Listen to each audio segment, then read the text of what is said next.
직접 금맥을 캐러 나서는 우리 직장인 여러분들을 위해서 세상 모든 재테크 비법을 공개하는 시간입니다. 권도영의 돈을 잡아라가 돌아왔습니다. 네, 저희가 월급으로 태산까지는 못 만들더라도 작은 두꺼비집 정도는 만들어보자는 마음가짐으로 오늘 네. 미정 아나운서 텐션이 너무 오랜만에 좋은데요. 너무 기분이 좋네요. 네. 네, 아마 우리 권도영 대표님이 흐뭇하게 보고 계실 것 같은데 네. 바로 만나보겠습니다. 어서 오세요. 네, 안녕하세요. 네. 월요일의 남자 한국은퇴설계연구소 권도영 대표입니다. 반갑습니다. 네, 요즘 비가 너무 많이 오네요. 오면서 잘 고생 많이 했어요. 그러니까요. 예, 그래도 이 방송을 잘 지키기 위해서 최선의 노력을 다했습니다. 네. 저희의 자산도 잘 지키도록 오늘 도와주실 거죠, 네, 대표님? 잘 지키고 잘 불리고 잘 모을 수 있도록 또 열심히 오늘 방송도 네, 임하도록 파이팅. 하겠습니다. 자, 네. 그러면 오늘은 좀 어떤 주제로 저희가 얘기를 한번 나눠볼까요? 일단 네. 주제를 나서기 전에 네. 우리가 일일 일잔 잘하고 또 계신지 숙제 검사 시간인가요? 예, 또 네. 금융생활을 위한 액션은 어떤 걸 하셨는지 한번 여쭤봐도 될까요? 네. 갑자기 또 숙연해지는데 조용해지네. 저는 제가 실천은 많이 못해도 주변에 전파하는 노력을 했습니다. 아. 대표님이 말해주신 네. 어디 뭐 쇼핑몰이나 백화점을 갈 때 네. 3번 복창해라. 제가 그 친구들한테 얘기했거든요. 근데 친구들이 그럴 거면 밖에 안 나가는 게 낫지 않겠냐고 그런 얘기 하더라고요. 중요한 건 내 인생이니까 네, 내 인생부터 네. 먼저 살피는 걸로 그렇게 하시죠. 네. 저는 네. 일일 일잔이랑 딱 관련인지 모르겠지만 네. 이번에 카드 내역서를 좀 정리를 해봤어요. 네, 네, 네, 그래서 좋아요. 진짜 깜짝 놀란 거 발견을 하나 했는데 네. 택시를 많이 탔더라고요. 아, 그렇구나. 발견만으로도 아주 네. 좋은 성과입니다. 깜짝 놀랐어요. 네. 네, 하루에 막 여러 번 아, 많이 그렇구나. 탔더라고요. 네. 네. 대표님 표정이 점점 어두워지시는데 네, 아니, 저희 아니, 잘하는 거 맞죠? 또 급하게 또 택시 탈 수 있지만 중요한 거는 발견했다는 것 자체로 내가 새어나가는 돈이 있구나. 잔잔바리 지출이 있구나. 이렇게 발견하는 것만 해도 큰 성과니까요. 앞으로 맞아요. 계속 그런 태도를 보이시면 참 좋겠습니다. 네, 네. 그러면 오늘 주제도 소개를 해주시죠. 이렇게 이제 우리 생활 속에서도 이렇게 조그만 걸 아껴야 되지만 우리가 이렇게 금융 생활을 하는 데 있어서 쌓여지고 모르고 몰라서 그냥 이렇게 지나가는 포인트들, 새어나가는 돈들이 또 있어요. 네. 그래서 오늘은 알면 언젠가는 써먹을 수 있는 그리고 적은 돈도 찾아내가지고 목돈을 만들 수 있는 그리고 똑똑하고 알뜰하고 쓸모 있는 그런 우리 스마트 금융 시스템 5가지를 여러분들께 알려드리려고 합니다. 네. 알면 쓸모 있는 스마트 금융 시스템 어떤 게 있는지 좀 하나씩 알아볼까요? 일단 5가지 먼저 말씀드리면 네. 첫 번째가 이제 카드 포인트 통합조회 서비스라는 게 있고요. 오늘 통합 연금 포털 그리고 계좌 이동 서비스 신용정보 조회 서비스, 휴면 계좌 통합조회 시스템 이렇게 5가지를 차례대로 말씀드려 볼 수 있도록 하겠습니다. 네. 저는 여기서 카드 포인트 통합조회 시스템은 좀 익숙한 것 같아요. 아, 이거 그래요? 카드 포인트 사용하는 그런 거 아닌가요? 익숙하기만 하지 혹시 실행해 보신 적은 없으신가요? 씁니다. 네, 있어요? 네네. 좋아요. 카드 포인트 쓰시나요? 네네. 네. 그게 카드- 또 자동으로 차감이 되는 경우도 있던데요. 네, 내가 쓰고 있는 카드가 하나든 10개든 모든 카드 포인트를 통합해서 조회할 수 있는 시스템입니다. 오. 근데 남아도는 카드 포인트를 잘 사용하지 않아요. 그게 그쵸. 보니까 국내에서 연간 사용되지 않고 소멸되는 카드 포인트가 시가로 약 1,000억 정도 된다고 합니다. 와. 카드 정보 전문 업체 카드 고릴라라는 자사 웹사이트 방문자를 대상으로 설문조사를 한번 해봤는데 신용카드 포인트를 사용하지 않는 이유가 뭐냐라고 물어봤더니 몰라서 사용하지 못한다라는 게 3명 중에 1명꼴로 나타났다고 합니다. 와, 저도 사실은 이게 통합 조회가 가능하다는 걸 처음 알았는데. 아, 그래요? 네, 이걸 어떻게 활용을 할 수 있는 건가요? 일단은 모든 카드사 포인트는 다 볼 수 있습니다. 이거를 이제 통합 조회 서비스라고 우리가 포털에서 그냥 사이트 주소만 치시면 바로 들어가서 검색할 수 있는데요. 이 카드사 포인트를 활용할 수 있는 방법들이 있어요. 일단은 가장 중요한 게 옛날처럼 뭐 이걸로 물건을 사야 된다거나 꼭 어떤 규정이 잡혀 있는 게 아니라 현금 전환할 수 있다는 게 가장 큰 부분입니다. 모든 카드사 포인트는 현금 전환 그리고 카드 사용도 대금을 납부할 수 있고요. 연회비도 납부할 수 있습니다. 그리고 국세도 납부할 수 있고요. 그리고 카드사 그 자체 제휴 쇼핑몰에서도 사용할 수 있고요. 항공 마일리지로 전환할 수 있는데 제가 S모 카드를 사용하고 13년이 됐어요. 그런데 제가 요거 이제 방송 준비하면서 포인트를 봤더니 마일리지를 이렇게 쌓는 거리 마일리지를 쌓는 거였어요. 보니까 항공 마일리지, 철도 마일리지가 이렇게 쌓여 있더라고요. KTX를 아주 저렴한 값에 제가 활용한 적이 있습니다. 오, 좋네요. 네. 아니 근데 생각보다 뭐 국세 또 카드 사용 대금이라고 하면 우리가 진짜 실생활에서 포인트를 많이 쓸 수 있다는 건데 네. 어떻게 조회를 해볼 수 있을까요? 여신금융협회의 카드 포인트 통합조회 사이트에 들어가시거나요. 금융결제원의 어카운트 인포에 들어가시면 가능합니다. 각 카드사 포인트를 조회하기 위해서 카드사에 다 들어가는 것도 상관이 없지만 이왕이면 카드 포인트 통합조회 이거 앱도 있거든요. 한번 들어가서 보시면 좋을 것 같습니다. 네, 진짜 카드 포인트 통합 조회 사이트 저도 처음 알았는데 저희 꼭 들어가는 거 숙제로 그러니까 우리 약속. 세우도록 하겠습니다. 네, 요거 약속을 하나만 하도록 해도 하고요. 일일 일잔에 또 다가설 수 있는 방법이니까 네. 참고하셔서 꼭 좀 포인트 찾아서 활용하시기 바라겠습니다. 네, 알겠습니다. 자, 이렇게 첫 번째 카드 포인트 통합 조회 시스템 알아봤고요. 두 번째가 통합 연금 포털을 활용하라라고 하셨는데 이건 어떤 내용일까요? 내 모든 연금 정보를 한 곳에 모아서 볼 수 있는 통합 연금 포털이라는 게 있습니다. 이게 사실 5년 전부터 이미 통합 연금 포털이라고 우리가 나라에서 구축을 해놔가지고 이걸 시스템을 활용하고 있는데요. 네. 퇴직연금에서부터 뭐 국민연금, 개인연금, 특히 공무원이신 분들은 공무원연금. 그러니까 연금으로 활용할 수 있는 모든 종류의 상품들을 한 곳에서 통합적으로 조회할 수 있도록 이렇게 사이트를 만들어 놓은 겁니다. 연금의 종류, 그다음에 가입 일자, 그리고 내가 지금까지 총 얼마를 냈지? 그다음에 중도 인출할 수 있는 금액과 연금 개시 예정일 등을 상세하게 확인할 수 있으니까 이런 부분 참고하셨으면 좋겠습니다. 네. 통합 연금 포털 이것도 처음 들어보는데 혹시 또 뭐 이와 관련해서 재무 설계에 도움이 될 만한 내용들이 있을까요? 그 안에 들어가시면 내가 이제 55세 이후에 90세까지 내가 지금 현재 가입하고 있는 연금으로 얼마나 받고 연금을 활용할 수 있는지 막 그래프 같은 걸로 막 보여줘요. 눈으로 우와, 보기 좋게. 좋다. 네, 그래서 숫자가 많이 없으니까 이런 거 함교해서 들어가셔서 네. 연금 상품이 어떻게 쌓여져 있고 내가 어떻게 받을 수 있는지 그러다 보면 부족분이 좀 보이시게 될 거예요. 이런 부분들 참고하셨으면 좋겠고 연금 저축, 우리 직장인들이 관심 많은 연금 저축의 경우 연말정산 때문에요. 회사별 상품별 수익률도 나와 있고 수수료에 대한 관심들이 굉장히 많으신데 수수료율을 비교경시하고 있습니다. 그래서 이런 부분도 참고하시면 좋겠다 말씀드리고 싶습니다. 네, 이거 가입만 하면 바로 또 다양한 정보들을 그냥 제공받을 수 있는 거죠. 이게 이제 개인정보 활용 동의하고요. 네. 그다음에 공인인증서 가지고 들어간 다음에 3영업일 이후에 모든 것들을 조회할 수 있으니까 그런 것들 참고하시면 좋을 것 같습니다. 네, 그러면은 저희가 지금 통합연금 포털을 활용하라라고 말씀을 해주셨는데 이 밖에도 좀 다른 포털 같은 것들이 있을까요? 그렇습니다. 제가 뭐 세 번째로 말씀드리고 싶은 게 계좌 이동 서비스 페이 인포에 대해서 말씀드리려고 하는데 이것도 한 5년 전부터 시행되는 제도입니다. 계좌의 자동이체 현황을 한 번에 조회할 수 있고요. 간편하게 다른 계좌로 변경할 수 있는 서비스입니다. 그러니까 은행 계좌 간 서로 그 계좌를 이동할 수 있는 거예요. 우리가 자동이체 많이 걸어놓잖아요. 네. 우리가 통상적으로 이제 통신용어 같은 건 자동이체라고 하고요. 맞아요. 그렇지 않고 이제 그냥 매월 이 날짜에 빼가주세요라고 해서 자동이체를 또 등록하는 경우도 있습니다. 네. 그런 것들이 이제 세월이 지나면서 처음에는 몰랐는데 계속 쌓이면 이 통장에 걸어놓고 저 통장에 걸어놓다 보니까 한 곳에서 일괄적으로 관리가 안 돼요. 이게 또 새어나가는 돈이 될 수 있습니다. 네, 이런 부분들 때문에라도 한번 계좌 이동 서비스에 한번 들어가 보시면 좋겠다 말씀을 드리고 싶습니다. 혹시 뭐 박서연 아나운서는 이거 사용하고 있어요? 아니요. 단답으로 대답이 끝나네요. 저는 사실 아니네요. 계좌 이동 서비스는 어. 해본 적이 없거든요. 미정 아나운서 있나요? 저도 자동이체는 해도 이런 서비스. 그렇죠. 세월이 지나다 해보진 보면 않았네요. 네. 계속 뭐 회비도 낼 수 있고 통신료도 낼 수 있는데 이렇게 나가는 돈들에 대해서 자동이체를 걸어놓고 내가 이제 깜빡깜빡 잊거나 아주 잊어버리는 경우도 있습니다. 알겠습니다. 이런 경우를 대비해서 첫 번째는 조회를 할 수 있다는 가장 큰 장점을 가지고 있습니다. 고객 본인의 계좌에 등록되어 있는 자동이체 정보를 한눈에 조회할 수 있다. 이게 가장 큰 부분이라고 볼 수 있겠고요. 정말 편하겠어요. 예. 네. 두 번째는 변경할 수 있어요. 내 주거래 은행으로. 그래서 옛날에는 뭐 은행간만 그리고 제2저축은행간만 됐는데 네. 이 서로 상호간 다 계좌 정보를 변경할 수 있으니까 이런 부분 참고하셔가지고 새는 돈 없이 네. 이런 것들 조회하시고 또 변경하셨으면 좋겠습니다. 네, 알면 쓸모 있는 스마트 금융 시스템 이제 네 번째로 넘어가 보겠습니다. 신용정보 조회 서비스인데요. 같은데요.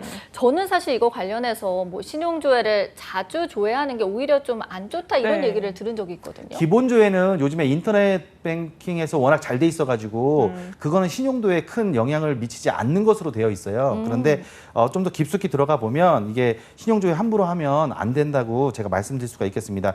금융기관 통해서 신용등급을 자주 확인할 경우에 대출 받을 거 아닌가라고 생각해서 그 신용등급이 떨어질 수 있을 가능성이 높습니다. 그래서 금융기관을 통한 잦은 신용등급 조회는 옳지 않다. 그리고 금융기관을 통하지 않고 무료로 신용등급 확인할 수 있는 올크레딧 이런 사이트가 있으니까 이런 사이트를 활용하셔서 우리 신용정보를 활용하셨으면 좋겠다. 신용정보를 내가 확인하는 것뿐만이 아니라 관리하는 차원에서 네. 접근하시는 게 좋겠다 말씀드리고 싶습니다. 그러니까 금융기관을 통한 잦은 조회는 안 된다라는 말씀이신 네, 거잖아요. 그렇습니다. 그렇죠? 네. 사실은 저희가 이제 뭐 성인이 되고 집도 사려고 하고 대출을 해야 될 때 이 신용 정보는 정말 중요한 건데 맞아요. 평소에 좀 잘 관리를 해놔야 될 것 같아요. 어떻게 좀 할 수 있을까요? 주로 뭐 이 방송 보시는 분들이 연령대가 그 대학생 또는 이제 취업 준비생 그리고 취업을 하신 분들 요런 아주 젊은 연령대인 걸로 알고 있어요. 네.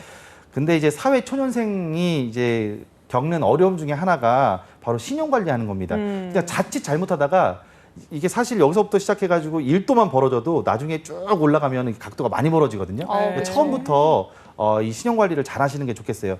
2,000원으로 신용 등급이 8등급이 된 사람의 사연이 하나 있는데요. 떨어진 거죠? 네, 8등급으로. 네. 그러니까 와. 군대 가기 전에 가지고 있는 통장을 다 정리를 했어요. 그다음에 신용카드 정리하고 다 정리를 했는데 후불 교통카드에 등록한 2,000원을 결제를 안 하고 군대를 갔다 온 거예요. 네. 갔다 와서 보니 신용 어머나. 등급이 8등급이 되어 있더라. 그래서 정말요? 그거 올리는데 2년 걸렸습니다, 이분. 그래서 세상에. 이런 부분 자칫 잘못해서 놓칠 수 있는 부분이 될 수 있으니까 참고하셔서 밀리지 않고 그 날짜에 꼬박꼬박 잘 갖는 습관도 중요하겠다 이렇게 말씀드리고 싶습니다. 네. 아니 이게 액수랑 상관이 없나 봐요. 연체가 되면 일단 무조건 깎이나 봐요. 그럼요, 등급이? 그럼요. 상관이 없습니다. 2,000원이. 예, 2,000원. 너무 마음 아프네요. 2,000원도 너무 갚지 아프네. 못할 형편이냐? 아. 라고 생각하면 떨어질 수 있겠죠. 네. 네. 네. 그렇구나. 정말 신용관리 너무너무 중요한데요. 저희가 좀 신용에도 차이가 있다, 좀 종류가 다양하다 이런 얘기도 들은 적이 있거든요. 한 세 가지 정도로 제가 말씀드릴 수가 있겠는데요. 첫 번째는 대출 신용이에요. 대출 신용인데 은행과 같은 금융회사로부터 이자나 수수료 지불하고 일정 기간 동안 자금을 빌리는 거를 우리가 대출 신용이라고 하는데 생활자금이나 사업자금 그리고 신용카드 이용해서 단기나 장기 대출 받는 것을 의미하는데 이게 바로 대출 신용입니다. 신용은 좋은데 이런 것들은 신용이 있더라도 안 받는 게 좋겠죠. 일단은 그래도 그러함에도 불구하고 내가 급한 일이 있을 때 빌릴 때는 대출 신용이 필요하다. 두 번째는 판매 신용이에요. 내 카드 한도. 카드 한도인데 물건이나 서비스의 대금 지불을 한 달 후에 하는 거잖아요. 카드로 써서. 그래서 외상으로 구매하거나 이용하는 형태의 신용거래를 우리가 판매 신용이라고 얘기합니다. 마지막으로 서비스 신용이라고 있는데 서비스를 공급받고 이용한 후에 이용료를 내는 겁니다. 이건 누구에게나 공급되는 것이 아니라 신용으로 인식되지 않는 경향이 큽니다. 그래서 전기요금이나 수도요금, 핸드폰 요금 이런 것들이 서비스 신용이다 이렇게 말씀드릴 수가 있겠습니다. 네. 저희가 이제 기본으로 다시 돌아가서 네. 사실 돈만 많다고 이 등급이 높지는 않을 것 같고 그렇죠. 개인의 신용 등급이 어떻게 책정이 되는지가 궁금해요. 그렇죠. 네. 그걸 알면은 신용 관리를 좀 더 잘할 잘할 수 수 있겠죠. 있겠죠. 네, 좋습니다. 신용 등급은 크레딧 뷰로라는 그 회사에서 기초적인 데이터를 통해서 등급을 산정하는데요. 이 데이터를 금융회사에 제공하고 금융회사가 금융거래 실적 등의 데이터를 종합적으로 고려합니다. 자, 신용평가를 조회하는 방법을 제가 몇 가지 말씀드릴 텐데 네. 연체 횟수가 많냐 적냐 이걸 보고요. 아. 규모와 세금도 밀리면 안 됩니다. 그다음에 아. 공공요금, 전기세 같은 거 있죠. 이거 그냥 한 번에 몰아서 2달치 내야지 이러면 안 돼요? 그러면 안 돼요. 이것도 아. 이게 밀리면 네. 계속 그 이력이 쌓이면 좋지 않은 평가를 주게 됩니다. 네. 대출 금액이 내 받아들이는 수입보다 과도하거나 고금리 대출, 아니 이게 뭐 대출이 쉽지 않으니까 자꾸 고금리 받을 수 있는데 고금리 대출을 하고 있는가를 보고 이제 부채 수준을 보기도 하고요.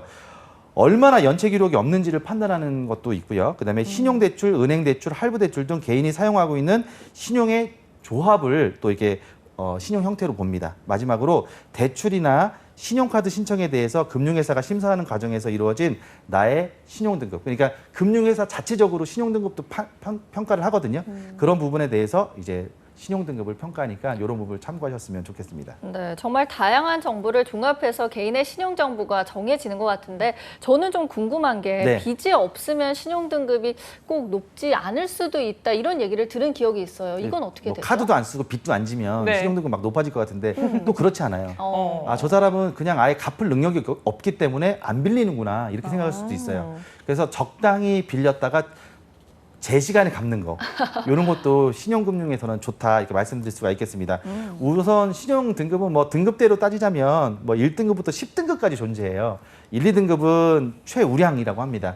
아, 금융회사 가서 좀 이렇게 어깨 펴고 대출 받을 수 있을 정도의 능력자라고 보시면 될 것 같습니다.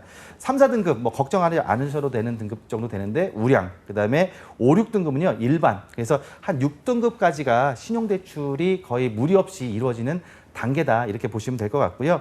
7등급 넘어가면 은행에서도 또 서류를 요구하거나 다른 담보물을 요구하는 경우가 있어요. 그래서 7, 8등급 넘어가면 주의 단계로 들어간다. 그다음에 9등급, 10등급은 이제 우리가 관리를 못하거나 큰 일을 당했을 때 이제 위험 등급이 될 수 있다는 거 참고하셔가지고 이런 부분들 참고하셨으면 좋겠습니다. 네, 그러면 우리 사회 초년생들이 이 신용 관리 좀 어떻게 현명하게 할 수 있을까 짚어주시죠. 제가 빚테크라고 얘기하는데 이왕이면 빚을 안 지는 게 가장 좋은 거고요. 나중에 이제 뭐 집도 사야 되고 차도 사야 되고 또 결혼도 해가지고 내 형편상 어쩔 수 없이 대출을 일으키는 경우가 있는데 있죠. 그 대출을 일으킬 때 가장 좋은 방법은 내가 주거래 은행이 있느냐 없느냐에 따라서 확실히 달라질 수가 있어요. 그래서 주거래 은행 거래를 반드시 하라고 제가 말씀드리고 싶습니다. 한 은행을 통해서만 금융 거래를 해서 실적을 많이 쌓았다면 추후 해당 은행을 통해서 대출 받을 때 혜택을 금리 우대 혜택까지 받을 수 있습니다.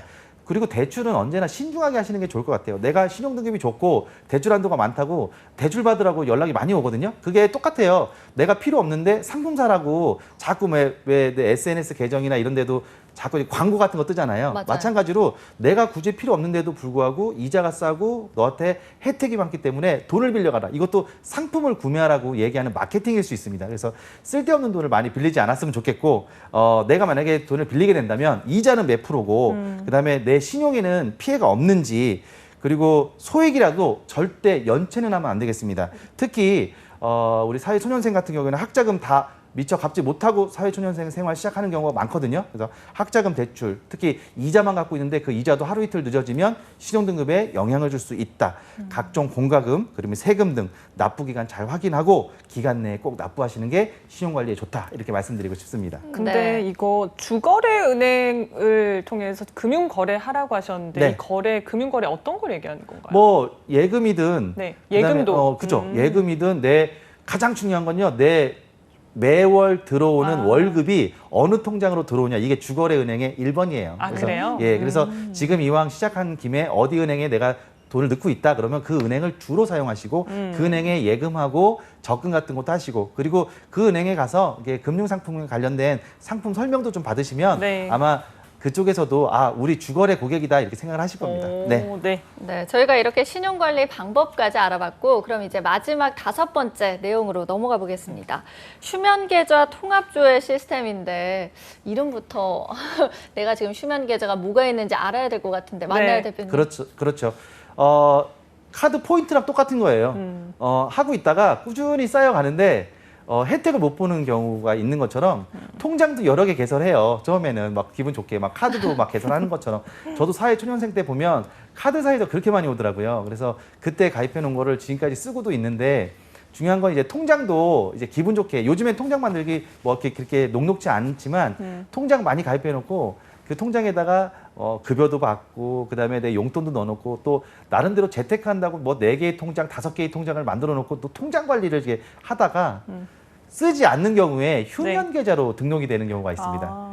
근데 그거 찾아야 됩니다. 왜냐하면 휴면 계좌 등록이 되고 2년 이내 찾아가지 않으면 그냥 국고로 들어가게 되니까 2년이요? 예. 그냥 내가 안 쓰고 2년이 아니라 휴면 계좌가 등록이 된 다음에 휴면 계좌 등록됐다고 엄청 문자 많이 올 거예요. 근데 그거 무시해 버리거든요. 몇 푼 안 되기 때문에. 근데 그것도 새는 돈이고 나의 돈이다라는 걸 잊지 마시고 꼭 찾아와 봐줬으면 좋겠습니다. 아, 그래 다행인 건 연락이 오네요. 네, 문자로 와요. 살짝. 저희가 무시할 뿐이지. 예, 살짝 와요. 아주 살짝 와요? 바쁜 가운데 와요.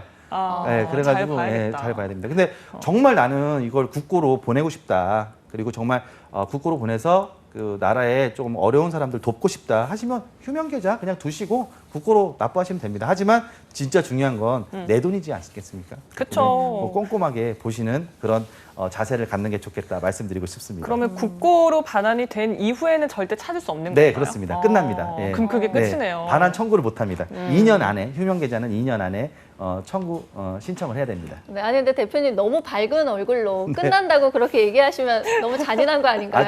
뭐 잔인하니까 오늘 알려드린 거 좀 해보셨으면 좋겠어요, 제발. 네. 그래서 제가 이 5가지 중에 한 가지는 하고서 다음 주에 우리가 한번 얘기해봤으면 어떻겠냐. 그래서 제가 매주 이렇게 방송 오면서 우리 작가님한테 1번에다 뭐라고 적냐면 네. 지난 한 주 일일 일자는 뭘 했냐 그리고 금융생활을 위한 액션은 뭘 했냐 이걸 항상 1번으로 다뤄놔요. 그래서 오늘도 살짝 넘어가시더라고요. 근데 정말 이 맞습니다. 두 분이 잘 돼야 이 방송을 보시는 분도 잘 된다라는 마음으로 그러니까요. 가지고 네. 있어요. 그래서 이야. 그리고 제가 설명을 하다 보면 이 두 네. 분께서 갑자기 제 눈을 피하고 안드로메다로 가는 경우가 있어요. 그럼 설명이 어렵구나.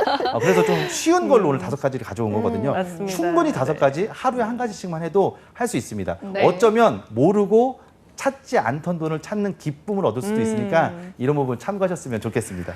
아니 저는 궁금한 게 이런 휴면 예금 또 네. 보증금 같은 게 대략 한 어느 정도나 있을까요? 사람들이. 사람들이요? 네, 보통 어. 어느 정도 있는지 잘 모르잖아요. 그렇죠. 얼마나 꼭 안 들어가서 찾아가나? 찾아봤으면 좋겠습니다. 예, 혹시 왜냐면- 발견한 기쁨을 저는 누리셨나요? 포인트를 발견했어요. 포인트 어떡해요? 통합교회는 네. 제가 발견해서 너무 좋은 게 근데 약간 불편함은 있더라고요. 그 카드사의 여행팀에 전화를 해가지고 네. KTX 자리를 예약을 해서 가야 되는 불편함은 조금 있었지만 그래도 내가 내 돈 들이지 않고 무언가 혜택 받는 듯한 느낌이 드니까 굉장히 좋았어요. 이런 부분들. 그다음에 신용 평가에 대해서 다시 한번 제가 좀 강조드리고 싶은 게 네. 이게 처음부터 제대로 시작하지 않으면 첫 단추를 잘못 끼면 나중에 문제가 될 수 있으니까 이런 부분도 좀 참고하셔서 또 경각심을 갖고 지금부터 시작하셨으면 좋겠습니다. 작은 돈도 지금부터 밀리지 않게 이렇게 준비했으면 좋겠습니다. 네. 자, 이렇게 오늘 알면 쓸모 있는 스마트 금융 시스템에 대해서 알아봤습니다. 저희에게도 또 많은 숙제를 주셔서 마음이 무겁긴 하지만 진짜 꿀팁들을 알아봤다라는 네. 생각이 맞아요. 드는데 우리 취준생 여러분들, 사회 초년생 분들에게 마지막으로 또 한 말씀 해주시죠. 네, 내가 이제 급여로 부자가 될 수 있으면 좋겠지만 참 급여로 부자가 되기가 어려운 상황입니다. 그렇기 때문에 내 급여의 일정 부분을 떼거나 아니 세어나가는 돈이 없도록 하는 게 지금 재테크의 가장 중요한 부분이라고 생각해요. 내 급여로 다 투자할 수도 없습니다. 왜냐하면 여유 자금으로 투자해야 더 확실한 투자를 할 수 있기 때문에 그렇습니다. 그래서 제가 오늘 드리는 말씀은 세어나가는 돈 없이 그리고 나도 모르게 악성으로 쌓여지는 돈 없이 다 찾자. 그리고 내가 혜택 받을 거 다 받자. 그리고 밀리지 말자. 이런 거 기억하셔가지고 우리 사회 초년생부터 열심히 재테크 관리하시는 여러분 되었으면 좋겠습니다.